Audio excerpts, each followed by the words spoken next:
நம்மை பிடித்துள்ள நோயும் வறுமையும் நீங்க இதையெல்லாம் கடைபிடியுங்கள்.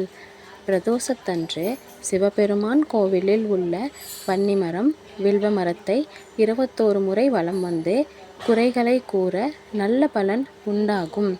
இந்த மரத்திற்கு கேட்கும் சக்தி உள்ளதாக சாஸ்திரம் கூறுகிறது.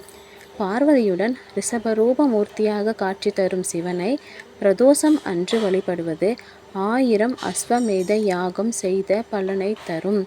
இதையெல்லாம் தொடர்ந்து கடைபிடித்து வரும்பொழுது நம்மை பிடித்துள்ள நோயும் வறுமையும் நீங்கி நிம்மதியான, சந்தோஷமான, ஆரோக்கியமான, செல்வச் செழிப்பான வாழ்க்கையை நம் சிவபெருமான் நமக்கு அமைத்து கொடுப்பார்.